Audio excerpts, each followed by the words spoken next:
Haleluya, good morning. Bwana Yesu asifiwe sana. Natumai mko salama na Mungu amewalinda, amewatendea yaliyo mema. Yeye ni mwaminifu, tena kimbilio. Tunashukuru Mungu kwa mbali ambayo ametutoa, ametuwezesha. Ni wakati mwingine mwema ambayo Mungu amekuwa kiongozi na kimbilio kwa maisha yetu. Amekuwa tegemeo. Hajawahi tuacha tangu tuzaliwe, tangu kabla tujazaliwa. Yeye ni Mungu mwenye uwezo na mwenye mamlaka kwa maisha yetu. So tuko na sababu ya kumrudishia Mungu asante. Tuko na sababu ya kurudishia Mungu asante kila wakati ambapo wakati ambao unatafakari umbali amekutoa na uzuri ambao amekutendea na mengi makuu ambayo Mungu ametenda katika maisha yako, na hata pia unakaa chini ambapo unasema kwamba ni Mungu. Hebu neni haka gari. Gari ni kadogo na mtu mwenye anakaendesha ni mkubwa, ona. Kanakaa kama toy.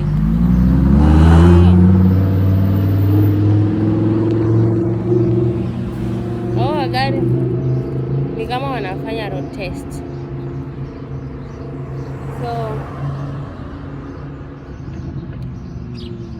So Mungu ni mwaminifu kila wakati, na kwa kila jambo tunamwabudu, na kwa kila jambo tunamuinua, na kwa kila jambo tunamtukuza, na kwa kila jambo tuko na sababu ya kusema asante. Yeye Mungu ni mwaminifu, yeye ni kimbilio, yeye ni kiongozi, yeye ni tegemeo. Yeye tu ni Alfa na Omega. Venye ameanza hii wiki, ndio tunaambia Mungu pia aanze hivyo hivyo katika mahali kwa maisha yako, mahali ambapo pamekwama, mahali ambapo unaona ya kwamba uwezi. Mungu akuwezeshe, akuongoze, akupiganie na akutetee, akuwezeshe, maana ni yeye tu mwaminifu, ni yeye tu mwenye nguvu, ni yeye tu kiongozi, ni yeye tu tegemeo, ni yeye tu tunamwabudu na tunamtukuza, na tunabeba mizigo yetu yote kila siku, kila asubuhi tunaiweka kwake, sababu tu ni yeye mwenye anaweza tuwezesha, na ni yeye tu mwenye anaweza shida zetu.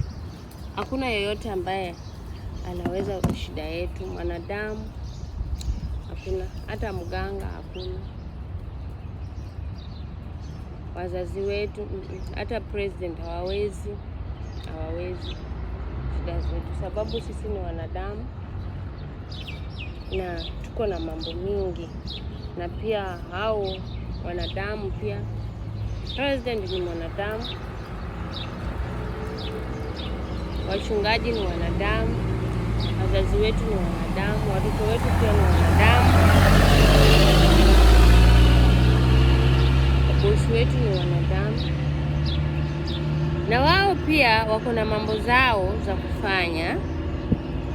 I don't know if kama mnanisikia.